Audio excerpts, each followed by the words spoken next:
और हमारे एलेंको कंपनी के महाप्रबंधक जल्दी से आ जाए।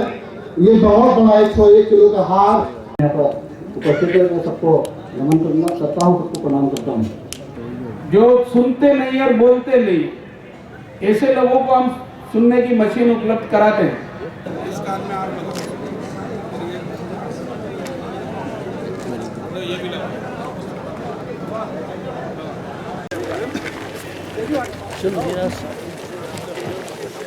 कह सकता हूं कि शिवराज सिंह जी और उनकी सरकार और उनके मंत्रीगण कर्तव्यनिष्ठा और ईमानदारी से काम कर रहे हैं। इस प्रकार की बातें समय समय पर अगर कहीं आती है तो उसकी नियम प्रक्रिया के अंतर्गत कार्रवाई होती है।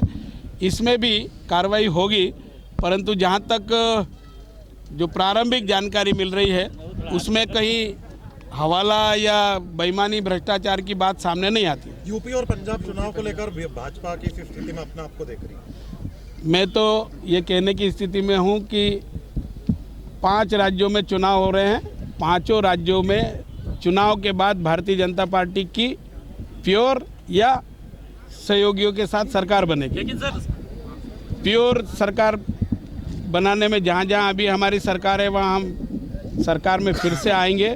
मणिपुर में भी इस बार हमारी सरकार बनेगी। भाजपा संगठन भी संजय पाठक को लेकर नाराज है, आलाकमान भी जो है इस पर नाराजगी जाहिर कर रहा है। देखो, संगठन में इस प्रकार के जब विषय आते हैं तो उचित फोरम पर विचार विमर्श होता है और जो कठिनाई सामने है उसको ठीक करने का प्रयास होते हैं, परंतु ये चर्चा में मीडिया के माध्यम से ज़्यादा आ रहा है।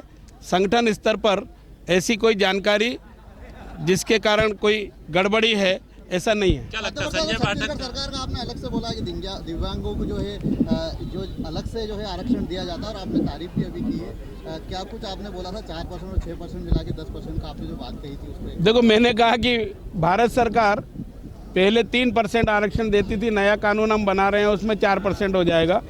मध्य प्रदेश की सरकार दिव्यांगों को 6% आरक्षण देती है। छत्तीसगढ़ की सरकार भी 6% देती है। बाकी दूसरी राज्य सरकारें 3% ही देती है। तो 6% राज्य सरकार देगी और 4% भारत सरकार की, तो 10% का लाभ मिल सकता है। यूँ मतलब यहाँ अच्छा है, मध्य प्रदेश में अच्छा बहुत अच्छा है।